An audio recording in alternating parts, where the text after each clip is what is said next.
अरे भौजी कथी ना यो नदिया पर का जोन खेतवा तोर दे देती हम ओके जोतित बोई कहो परतिया में का हत हो लोन के जी आवत थे वही के मांगत है। कलिया देखनी पप्पू एडिटर आल न, मोती आल रहन आ सब तो सब विक्की यादव भी आल रहन।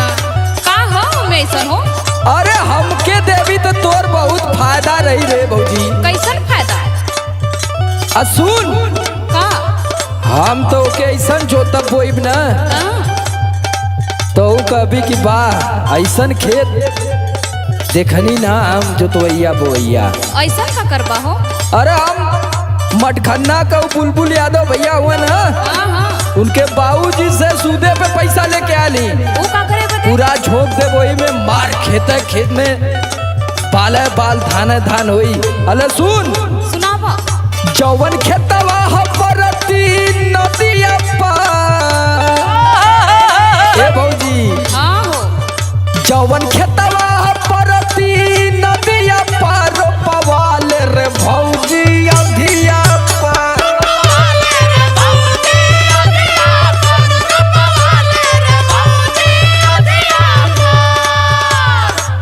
अरे ओ में खुदा इतना कोसरा ढा लगल का ओमे खेती करबा तू?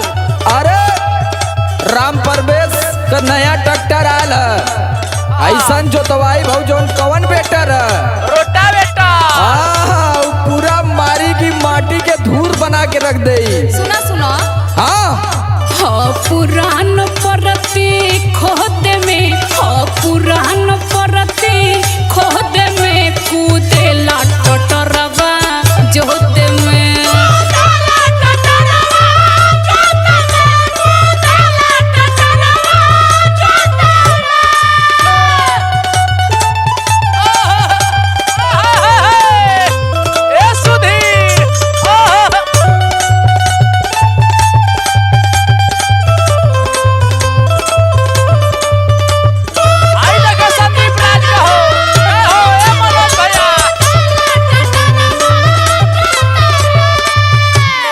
भौजी का हो?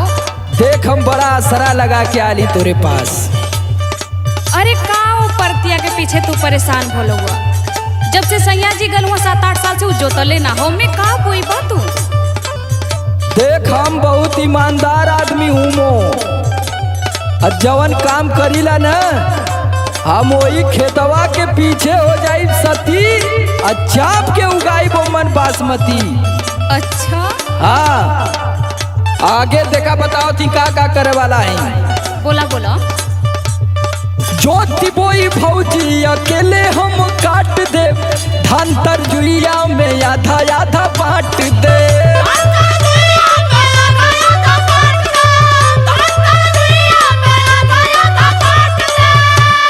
एकदम ईमानदारी से आधा तोहार आधा हमार, न एक को जाओ इधर न एक को जाओ उधर।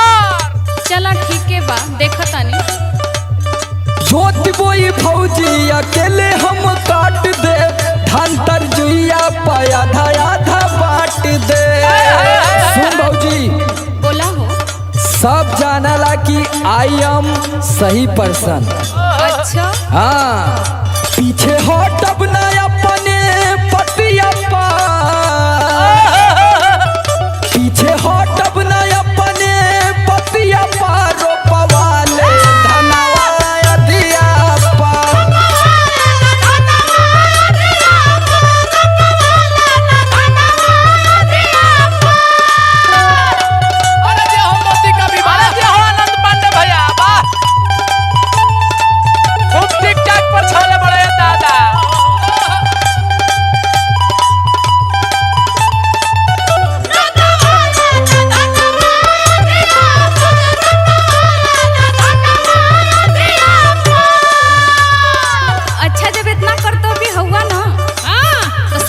जा जल्दी बाजारी तक।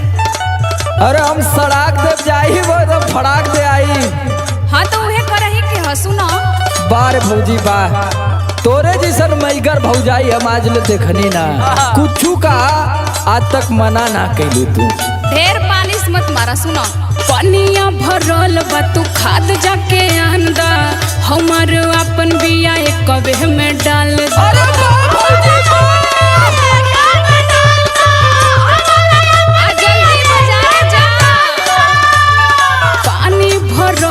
तू खाद जाके आन दा हमर आपन बिहिया कवे में डाल दा समर आलोक फरी हाथ ओदे में समर आलोक फरी हाथ ओदे में कूदेला टटरबा जोते में